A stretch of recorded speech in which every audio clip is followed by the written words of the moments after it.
ബാപ്പുമാക്ക് കൊറേ ദിവസം കഴിഞ്ഞ് പോയാ പോരെ? മതിയായിരുന്നു മോളെ. പക്ഷേ അവിടുത്തെ ആടുകൾ ആര് നോക്കും? ഇപ്പൊ തന്നെ ജമീല താത്ത നോക്കാന്ന് പറഞ്ഞ ഉറപ്പില്ല ബാപ്പമ്മ പോന്നത്.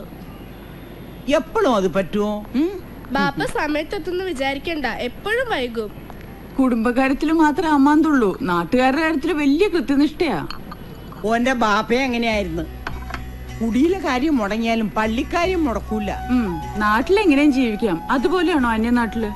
ഇപ്പൊ തന്നെ ഉമ്മയെ ഹജ്ജിന് കൊണ്ടുവരാന്ന് പറഞ്ഞിട്ട് കൊല്ലം 10 കഴിഞ്ഞില്ലേ, എന്നിട്ട് ഇപ്പോഴല്ലേ നടന്നത്? അൽഹംദുലില്ലാ, ഇപ്പോഴെങ്കിലും അത് നടന്നല്ല. ഈ അങ്ങനെ സമാധാനിക്ക്. ആ ഈ കാട്ടിനൊന്ന് കെട്ടിക്ക സലീമേ, ഞാൻ കെട്ടിയാ ഉറക്കൂല. 7 മണിന്റെ ഫ്ലൈറ്റ് അല്ലേ? ആ മൂത്തുമാനം കൊണ്ട് ഞാൻ പോയാലോ സെറീനാത്ത? റസാക്കാനെ നോക്കിയൊന്നും നടക്കൂല. ഹജ്ജ് കഴിഞ്ഞ് മടങ്ങുന്നവരുടെ നല്ല ക്യൂ ഉണ്ടാവും. റസാഖാനോട് എയർപോർട്ടിലെത്താൻ ഞാൻ വിളിച്ചു പറഞ്ഞോളാം. ഈ വായ മുടിക്ക സലീമേ. എന്റെ മോന്റെ മുഖം കാണാണ്ട് ഞാൻ ഈ വീട്ടിൽ നിന്ന് ഇറങ്ങുകയെ നല്ല കാര്യായി.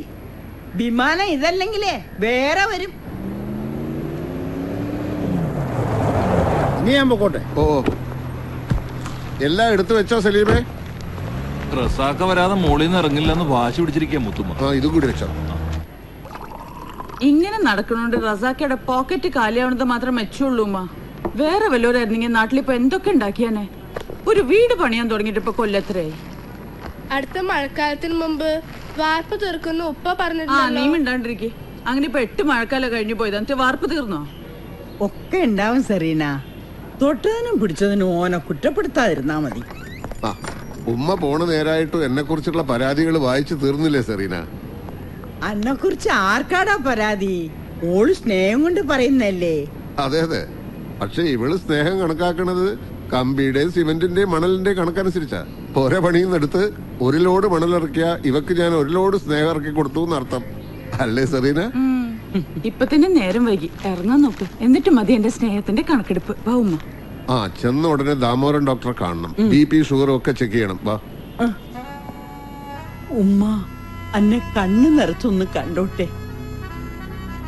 ഇനി എപ്പോഴാ ഇങ്ങനെ ഒന്ന് കാണാൻ കഴിയ? ഈ ഉമ്മാന്റെ ഒരു കാര്യം, ഇങ്ങനെ കണ്ണിൽ വെള്ളം നിറച്ച് എന്നെ നോക്കിയാ എനിക്കും സങ്കടം വരുമെന്ന്.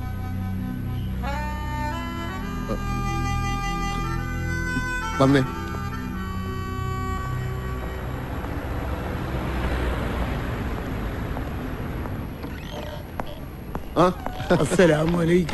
വാലേക്കും മുസ്സലാം. ഹംസക്ക കാലത്ത് തന്നെ പോന്നോ? എന്തായി മോനെ? ഞാൻ ഇന്നും എംബസിയിലേക്ക് പോകുന്നുണ്ട്. വേഗം ശരിയാവും. ആ സ്പോൺസർ അറബി ഓനെ ചതിച്ചതാ. ഓനെ ആരും പറ്റിക്കൂല. അതിപ്പോ എനിക്കും ഹംസക്കും അറിയാം, നിയമത്തിന് അറിയില്ലല്ലോ.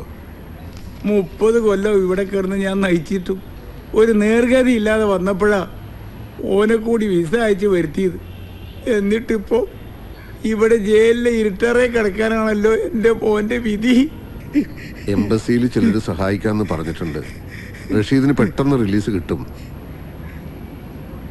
ഒരുപാട് ഓടി നടക്കണതല്ലേ, ചെലവുണ്ടാവും. എന്റെ കയ്യില് ഇതേ ഉള്ളൂ. ഇതിനൊക്കെ കാശ് മേടിച്ചിരുന്നെങ്കിൽ ഞാനിപ്പോ ഇവിടുത്തെ ഷെയ്ക്ക് ആയേനെ. കയ്യിൽ വെച്ചോളൂ.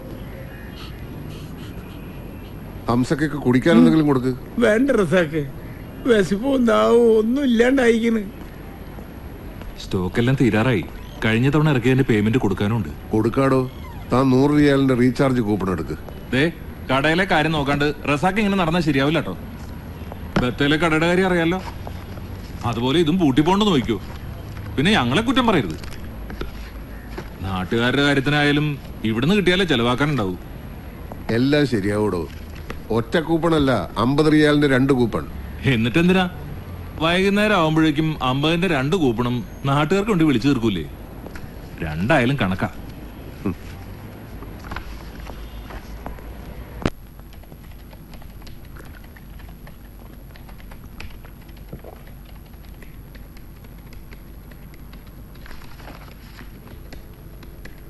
എങ്ങനുണ്ട്? എന്തൊക്കെയാ അജിത്ത് ഈ എഴുതി വെച്ചിരിക്കുന്നത്? ഞാൻ പറഞ്ഞ വാർത്തയാണോ ഇത്? ഇതൊരുമാതിരി ഡിറ്റക്റ്റീവ് നോവൽ വായിക്കുന്ന പോലെ ഉണ്ടല്ലോ. ഇത്തിരി പൊടിപ്പും തൊങ്ങൽ വെച്ച് പൊലിപ്പിച്ചില്ലെങ്കിലേ വാർത്ത വായിക്കാനൊന്നും ആളെ കിട്ടില്ല റസാഖെ. യഥാർത്ഥ ജീവിതത്തിന് വായനക്കാരില്ലടോ. മനസ്സിലായി.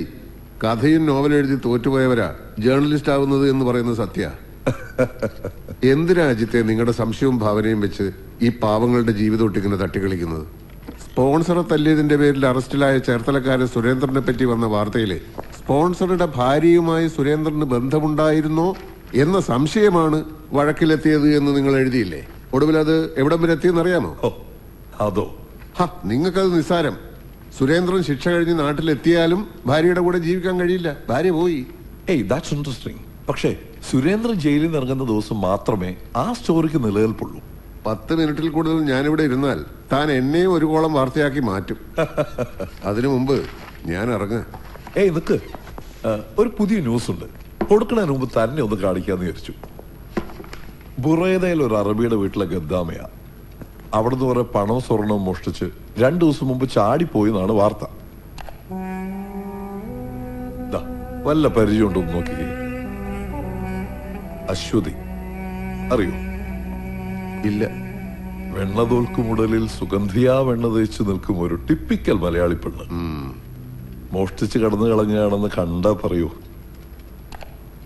മരുഭൂമിയുടെ സ്വഭാവം മാറണതും മനുഷ്യന്മാരുടെ മനസ്സ് മാറണതും ആർക്കെങ്കിലും കണക്കൂട്ടി പറയാൻ പറ്റുമോ അജിത്തെ? അത് ശരിയാ. പേരും പാസ്പോർട്ടിലെ ഡീറ്റെയിൽസും മാത്രം വെച്ച് ഒരു സ്റ്റോറിക്കുള്ള സ്കോപ്പ് ഇല്ല. കുറച്ചുകൂടി ഇൻഫർമേഷൻ കളക്ട് ചെയ്യണം. താനൊന്ന് ശ്രമിച്ചു നോക്കട്ടെ. എന്തായാലും താൻ സ്വന്തമായി കഥയുണ്ടാക്കി ഇതും ഡിറ്റക്ട് ചെയ്യണ പോലെ ആക്കണ്ട. കഥയേക്കാൾ വിചിത്രമായ ജീവിതം ഉണ്ടാവും നമ്മളറിയാത്ത പല മനുഷ്യർക്കും.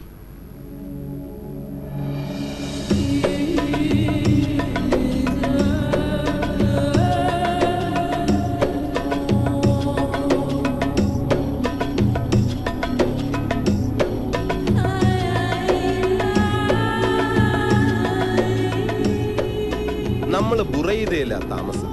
റിയാദിൽ നിന്ന് 400 കിലോമീറ്റർ ഉണ്ട്.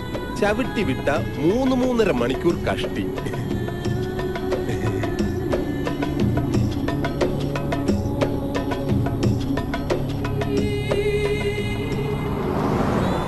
പെങ്ങള് കാഴ്ചയൊക്കെ ശരിക്കും കണ്ടോ? അറബിയുടെ വില്ലേന്റെ അകത്ത് കയറിയാ പിന്നെ പുറം ലോകം കാണുന്നത് തിരിച്ച് എയർപോർട്ടിൽ പോകുമ്പോഴാവും. പെങ്ങൾക്ക് വിശക്കുന്നുണ്ടാവുമല്ലേ? 1.5 ദിവസം എയർപോർട്ടിൽ ഇരുന്നതല്ലേ?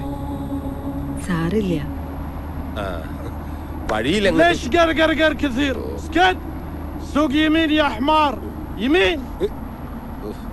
കിളവന് കണ്ണ് ശരിക്കും കാണില്ല.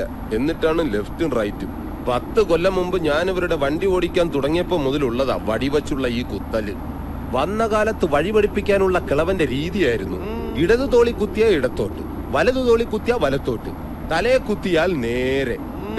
ഇപ്പൊ എനിക്ക് വഴിയെല്ലാം അറിയാം. എന്നാൽ ഈ കിളവൻ കേറിയാ വെറുതെ കുത്തിക്കൊണ്ടേയിരിക്കും. അനാരിഫ് ബാബ മാഫി ഒളറിഫ് അനസൂയ കലം അൻബാബായല. ഈ തന്തയുടെ പേര് Khalid Ahmed bin Sayed Mohammed. ഇങ്ങേരുടെ മോനാ നമ്മുടെ sponsor Nawaf Ahmed bin Khalid Mohammed. പിന്നെ തന്തയുടെ ഭാര്യ, സ്പോൺസറുടെ ഭാര്യ, അവരുടെ മക്കൾ. എല്ലാവർക്കും പിന്നെ നല്ല തങ്കപ്പെട്ട സ്വഭാവ. അതൊക്കെ പെങ്ങൾക്ക് അവിടെ ചെല്ലുമ്പോ മനസ്സിലായിക്കോളും.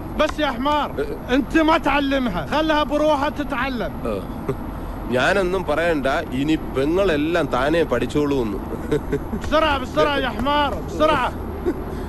എനിക്കൊരാഗ്രഹം കൂടിയുണ്ട് പെങ്ങളെ.